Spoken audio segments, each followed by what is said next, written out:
దర్బార్లు. ప్రజా దర్బార్‌లో కొత్త పెన్షన్లపైన ఎక్కువ ఫిర్యాదులు. వితంతు, దివ్యాంగ పెన్షన్లు త్వరగా మంజూరు చేయాలి.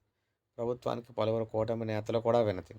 ఎన్టీఆర్ భరోసా పథకం కింద వితంతువులకు త్వరగా కొత్త పెన్షన్లు మంజూరు చేయాలని ప్రభుత్వాన్ని కూటమి ఎమ్మెల్యేలు కోరారు.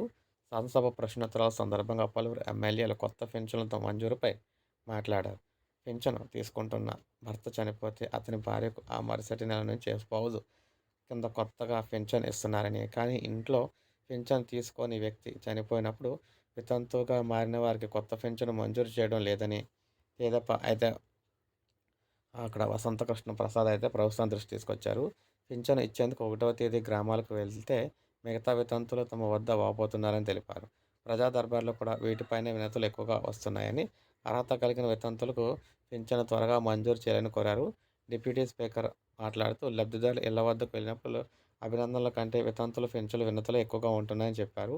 ఎమ్మెల్యేలు వత్సపాట్ల ధర్మరాజు మాట్లాడుతూ సో ఉంగుటూరు నియోజకవర్గంలో 4200 మంది పింఛన్లకు అర్హులున్నారని, ఇందులో 1100 మందికి వితంతు పెన్షన్లు ఇవ్వాల్సి ఉందని కూడా చెప్పారనమాట. సో వితంతు పెన్షన్‌తో పాటు మంచానికే పరిమితం వారికి కూడా త్వరగా మంజూరు చేయాలని కోవడం అయితే జరిగింది.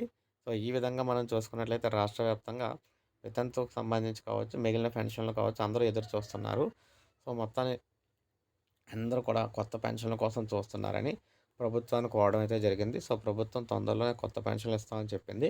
సో ఇది మనకు తాజా సమాచారం. ఒక లైక్ చేయండి, సబ్స్క్రైబ్ చేసుకోవద్దు. మన ఛానల్ సబ్స్క్రైబ్ చేసుకొని ఫాలో అవుతానండి.